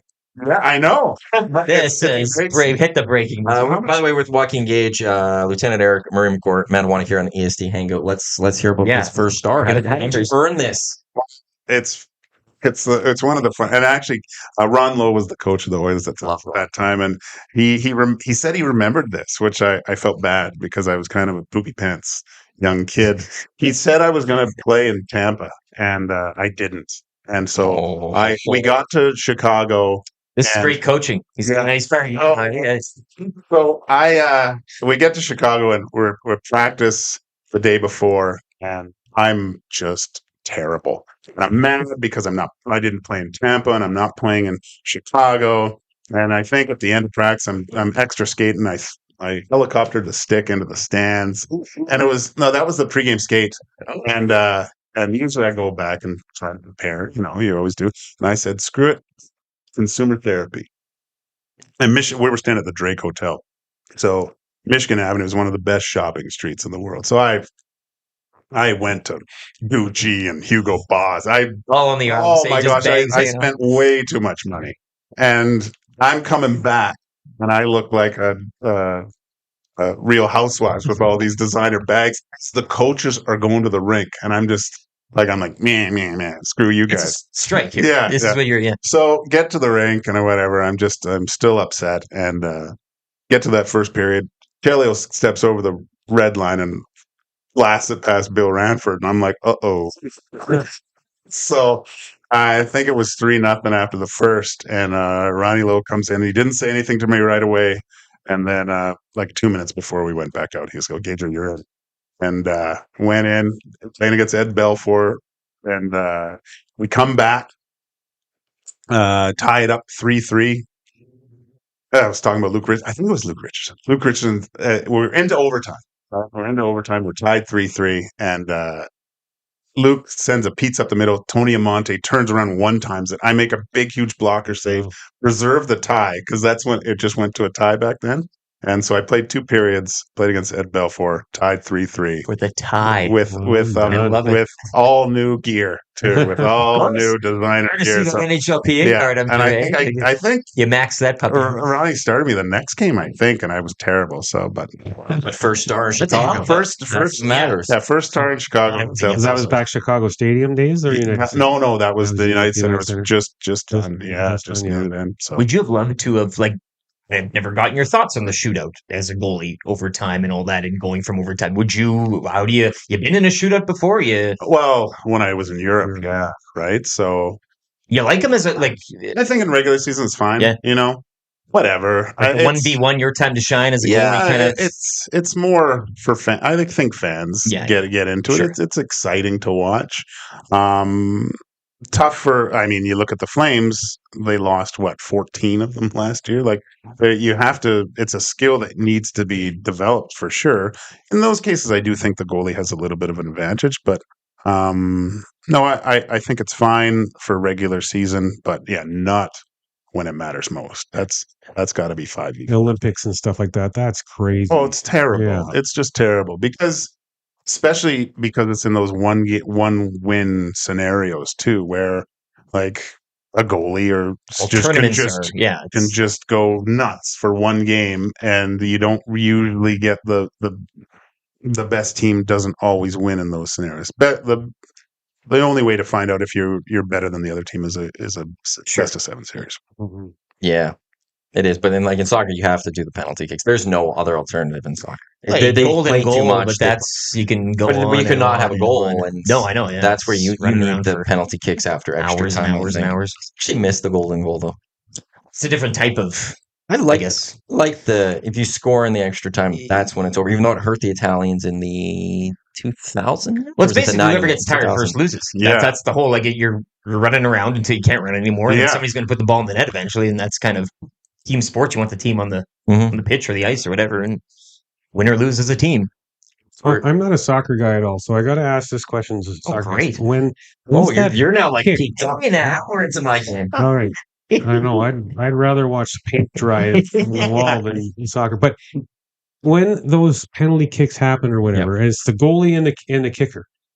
Does the goalie just choose which side he's going to jump, or how? Like that's. I think it's they have cards. Oh, so they like in hockey and how goalies now know like tendencies of. If number 7's coming up to shoot on me, they'll have his whole history of penalties on the water bottle or drawn out or whatever. Yeah, sure. They communicated prior to the game or prior to the shootout. And, so they'll have a percentile chance of guesswork. And I mean, in the body language too, maybe they know something on the guy. It really comes down to minute detail at that point. If he scratches his elbow, it means he'll usually go left. And then at that point, it's because it's the distance and the time. I mean, it just seems to me like it's all lucky to get a save. There's a lot of luck in it. Goalie will guess the exact right way, and they'll be in a good spot. But if it's a great penalty kick, which is top corner with the right amount of speed, goalie has no chance no matter what. They could guess it, but they're just not going to get there because that player just nails it. Yeah. And beyond that, like it is a guessing it, but there's also knowing their tendencies and also watching as they're running up to the ball might change your mind of what you're going to do. And also the psychological. I mean, some goalies will go up to the spot and kick the. They'll do that. Mind game at this point. You're trying to psych the guy out, or they try to do different things. And knowing again, if the goalie knows a bit of history on the guy, maybe there's some words are exchanged or whatever the case. And the goalies, I think, generally have a little more of an advantage because you've just played 120 minutes of football. And the players are more tired. If you don't have fresh legs in for penalty kicks, players are a little more tired. Everybody's watching the kicker. That's kind of you're expecting the kicker to score type of thing in that scenario. And for the keeper just kind of standing there and again having some knowledge on the player before, as you say, for someone that doesn't watch and you're saying it's kind of guess you'd expect them to score more often than not. Yeah, right. Sure, So I think when you're getting up there at the spot with that ball and the weight of the world or your team is on you, I think the goalie is a little more easy and he can move around the line. You got to stand there with the ball and everybody's watching the line until the ball's hit. Yeah, but you can go. You could move around, but you can't get off the line until the ball's hit. So like it's just when you need a save though, and you're watching as a fan, it's the worst. Watching penalties though, if you're not a fan from a neutral point of view, like it's much like Ryder. You're talking. It's drama of sport, right? Yeah. You can during a penalty, even in the World Cup, those instances, and then the psychological games, the words, the stuff written on the water bottle. Always fun to watch a penalty kick, unless your team's involved. Obviously, especially if it's France and Argentina. Just give it me all the time. Like Italy, Germany. Would that be 16 Euros? I think it was. We were out in Saskatoon watching it. Yes, you guys were all Germans. I'm the Italian, and what the Italian went up, Pele. And going up against like the best goalie in the world at the time, Neuer, and he like did this motion of like I'm going to chip it over you, like he was like taunting Neuer, and all they do was score. And basically, Italy was on the path to winning it, and they got saved, and it was just like So like in that situation, it was the kicker trying to hot dog mess the goalie up, and it hurt him. So there's a lot of psychological stuff that goes into it, but it's wild, fascinating watch. Yeah. I do have one more question. Yesterday on your Sports Center. You said Bayern Munich was playing against Man U, two teams I've actually heard of before. Yeah. It's global brands. Who won? Bayern Munich won. It was Champions League, and Alphonso Davies, obviously, we know him quite well here, a local guy. But Bayern Munich took the win at home. It's game one of a long tournament that goes about half a year. They're all 4 clubs in each group. There's how many groups? 6, 8, something like that. It's 8. 8 groups, top 2 move on so to they play round robin in their group and to the this is knockout. the first one, and then they're broken up into pairs, and you play a home and away throughout the knockout group until we get down to the Champions League final, which is the Super Bowl basically of European soccer. the tournament lasts like a whole year. They play like a couple of times a month. It's Tuesday, Wednesdays. Then there's Europa League Thursday. Like we're into the watch for no spoilers for you because 2 minutes until you guys take the Liverpool. Earmuffs. But it's wild. But you've been to a game. Oh correct? yeah, I've been to a Champions League game. Well, and I lived in Germany for a few years, and when Bayern's playing, it's a big deal. It's like the German national team. They're the Leafs of Germany. Yes, I would say, but win. But yeah, they win. But they win. And so it was. I mean, I was like you before until I actually went to a game to see watching football on the TV doesn't do it justice because this field looks enormous when you're actually there and you can see the skill and the speed of it. Makes all the difference in the world. But every Wednesday, Bratwurst, Hefeweizen's down at the local pub watching Bayern play, and just it's part of the culture of the country so much. So it's and you travel. Like Manchester United had 3,000 traveling fans to Bayern. It's fun too. Middle of the week, just to go support their team. They're off, and then when they're in, I can't remember who else is in the group, but those 3,000 fans will travel again, and Bayern will have their fans that come to Manchester, and Liverpool has their fans right now on the road. And it's a different world. I miss that so much. It was so much, and it was the same in hockey. Like there'd be a section where our fans would go, like a couple thousand would go to each game, but their fans would come to our barn and they would all stand. It's the best part about hockey. It mirrors that fandom as well. It's not just same. basketball. I mean, you're saying in Europe. I'm the whole net, every sport there. Like even some water polo teams in Greece. I mean, they're lighting off flares in the pool and everything. I'm like, holy crap! At least they can put it out. So, Gager, now switch gears here for a second. There's a sport that you love that I listen to you talk about sometimes, and I'm just like, I don't get it. Formula E. Okay, so racing. To me, why don't you just take a lawn chair and put it up on the side of the Hyundai? What's the difference? My gosh, man. I know. Enlighten me on why this is entertaining. I don't know. I mean, the Drive to Survive, obviously. Have you watched that? No. Give that a try. So my brother-in-law told me to watch this thing for years, and I just said, "What are you?" You were ice cold. I was like, and then these two yahoos told me to watch it, and I finally one Sunday started I watched a season and a half. Like I started watching it. I didn't go to bed till like 5 a.m, and just learning about the teams. And the reason I do believe that I fell in love with Formula One is the relationship between the two drivers, and it mirrors being a goalie in the NHL so much, where you have that kind of the two guys. There's the veteran. It's a team sport, but there's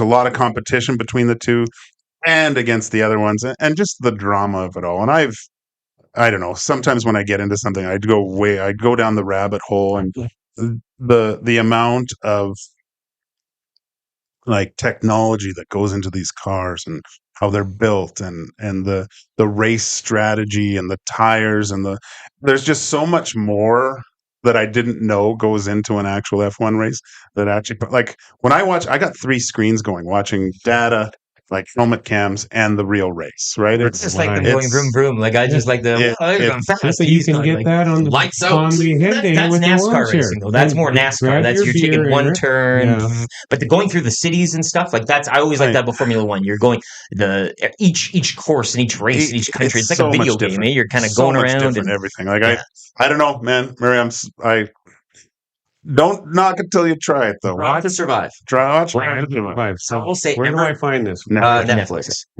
Everyone told me, watch this. You guys did. Hernan did. Tommy did. And I said, no, I'm not going to watch it. And Hernan's like, hey, you'll love it. You'll like watch this sport. I'm like, I don't want to need another sport in my life. I've watched enough. Like my weekends are already full, college football and all that. I don't need another one. I'm not going to enjoy it. No.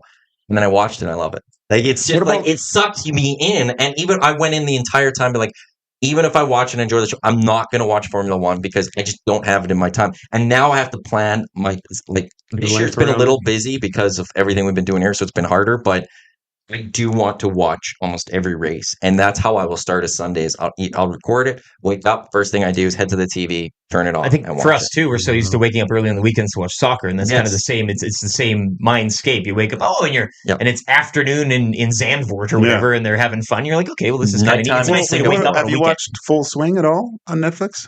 No. Well, it was great. The tennis one too. I got a 5-year-old kid. I don't have time for that. Full Swing was great. Full Swing, I don't think would get casual people into watching golf, but as a golfer and a fan of it, I loved these storylines. Yeah. The tennis, Full Break. Yeah. Or Break Point. I watched a couple episodes. Very interesting. I never really kind of. Yeah, no. Yeah. The golf one, the Full Swing's good.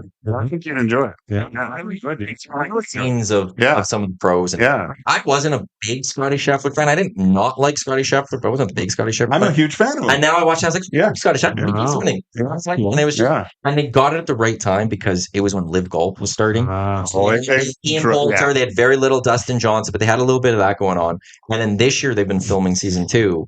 The cameras were rolling when the merger happened. And actually, so that's going to be amazing. That's going to be amazing. It happens in watching these again. You're like, it's like, it's kind of fun to know what's coming up. Netflix just has the luck where it seems like when something big happens, you're like, you hear the story, Netflix was filming, and you're like, oh my God, we're going to get the behind the scenes. Very well produced. Like, I mean, just the storylines, how they tell it all, like the sports. Yeah, it's as good of a following a season or something I've seen since when HBO used to do the Winter Classic one. Road to the Winter Classic. HBO did a fantastic job with that. They were so much fun to watch. I don't know why the NHL got rid of the HBO one, but it's storytelling, and that's how you get your product out, right? A good story. Netflix crushes it. Telling those stories. You should try the golf one. It's only like one season they have, and I think it's about 10 episodes. Okay. So you can break it down, and that one would be worth it, I think, for you, Murray. Yeah, sounds like it might be.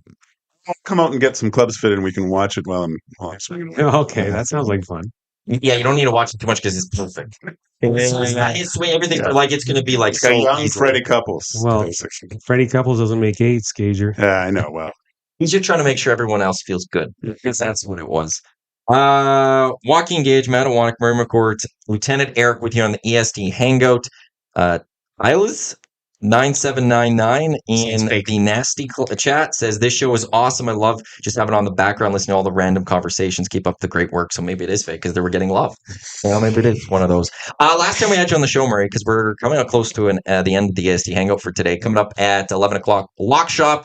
Dustin Nielsen and Andrew Hustler. They will have Week 16 of the Canadian Football League, as well as Thursday Night Football Best Bets. And then at 12 o'clock, you're back with Matt Cassie and Gager and Dusty for Two Guys in Goalie. But last time we had you here, Murray, we were talking memorabilia. Mm-hmm. And I've been given the heads up that you have a little, because you have like this incredible collection that we're all now trying to figure out how we can like steal from you. Well, and you won't give us your address for your home, and you'll never invite us over now, knowing that we have our eye on this. Listen, though, we're doing a Edmonton Sports Talk night tomorrow night at the football game, and my suite for Gazzola's birthday, so that's gonna be fun. Can't wait. You talked about your 2 TVs for football. In my man cave with all my sports stuff, I got 5 TVs for different football games.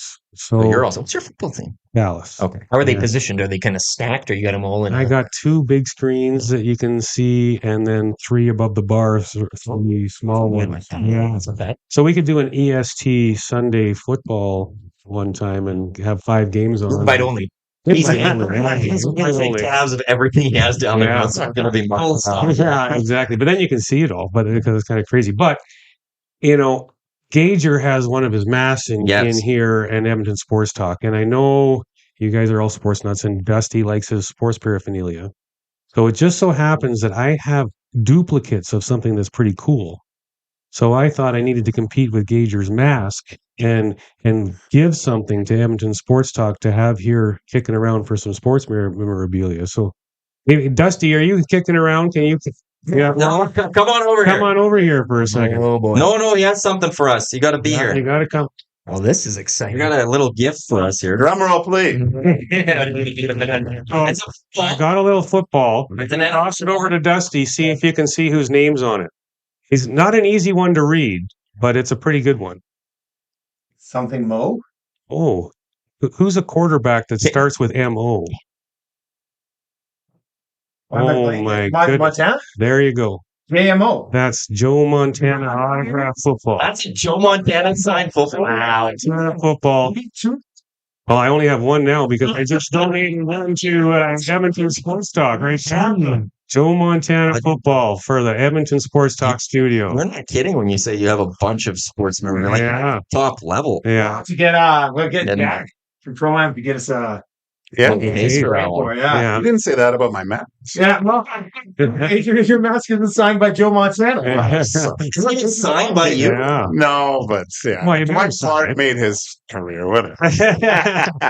Well, thank you, Murray. Yeah, that's how did you get 2 Joe Montana footballs? Well, because when someone thought I didn't have one, so they gave it to me, and I already had one. So I have friends like that just think, oh, you don't have a Joe Montana signed football. Here's one. Just quick for me, how does a Cowboys fan have a Joe Montana football? That must hurt. 2 of them. Well, that must really man. I got a Terrell Owens football. He did play for the Cowboys. I got a Tony Romo helmet, an Emmitt Smith helmet, and a Troy Aikman jersey from UCLA. I got Sean White linebacker jersey. I got a couple more Cowboys stuff. I got a lot of Cowboys stuff. I have to admit, I just want you to know you can keep that hat now. Okay. I was a Cowboys fan as a kid. I was in love Tony Dorsett. When I was a running back, so he was my favorite. And my dad he grew up in the Bay Area, so he was obviously a Niners fan, and just rubbed my nose in it all the time when the Niners beat the Cowboys. But so who are you with now? You're a free agent. Yeah, I'm a free agent. I mean, I was converted to a Niners fan, and it sounds terrible because they're a good team this year and stuff. So, but I think they're the most beautiful unis in the NFL. That's good luck. Those are hard ones to compete against. Dallas has got a great one. Well, wearing the white as your primary is a flex, right? Like that's. I'll always love Bama in college football. Alabama, I don't know. I like their the just everything. The whole look of Alabama. It's just very classic. Yeah, well, I love about Alabama, and that to me screams college football. I went to Dwight Clark's restaurant way back when. Pretty cool. What'd you order? Clark's by the Bay, fish and chips, of course. But it was good. Good batter. Yeah. How are fish and chips overseas? Best fish and chips you ever had? Yeah. Yeah, that's a different game, hey? Just, it would overflow on that table. Just a big piece of fish. And newspaper. What did you think of Dallas as a city to go to and play, or did you? Clean. It's clean. Too clean. It's a little scary, though. Just the streets, it was really clean. Hot. Didn't like wearing a wool suit when everyone was... I remember seeing Madonna walk in, and I think it was Zubov, and the Russians are... It's like Versace threw up on them, but Madonna had like the linen suit and just flowing and stuff, and I mean, as Jersey went like this, so his pants when he walked. It was just something about that. Cool. So cool. I did do a sports trip to Dallas one time too. The Oilers, it was a lockout year, so the Oilers were supposed to be in Dallas, but it didn't happen as a lockout. But I did a Mavericks game, Cowboys Thanksgiving Day game against Washington, and then college football game. It was Baylor against Texas Tech Raiders. Quarterback at Baylor. That could have been Mike Leach era. Baylor quarterback number 4. I think he played for the Redskins. RG3. Yeah, he was Robert Baylor. He was electric. I hate Mike Shanahan for what he did to RG3's career. I will lose it. Good thing we're at the end of the show. I'm back the other night though. That was nice. He had his kid. Mike Shanahan ruined an amazing career. Yeah, he was hurt. Why are you playing? Let's not go. He's fantastic. He's been one of the better analysts that we've seen. Well, he could have had a great career and then been an analyst. Get him in the hangout. Mike Shanahan just ruined it. He makes Shanahan in the hangout. Let's go. I'll be on RG3's side the entire time. I will lay into Mike Shanahan there. Gentlemen, thanks for stopping by once again on the EST Hangout. Thank you for the gift. No problem. You gave us multiple gifts, so you're good today. You also brought your Stein to look at. Yeah, we'll just expect something great next week. So, we'll think. Maybe if you can hook me up tomorrow night at the stadium, then you're giving. Tomorrow on the EST Hangout, Jerry Haraxi, Spirit of Edmonton, Bryn Griffiths, broadcasting legend in the city. Jerry's bringing some gifts too. Myself, Lieutenant Eric, and YouTube Trev. Coming up next, like I've already said, Lock Shop with Dusty and Huss, and then 2 o'clock or 12 o'clock, I should say. Matt Cassian, Joaquin Gage, Dustin Nielsen with 2 guys and a goalie on behalf of Gager, Murray, Eric, and myself, Matt Awanek. Thanks for tuning in to the Hangouts. Enjoy the rest of your Thursday.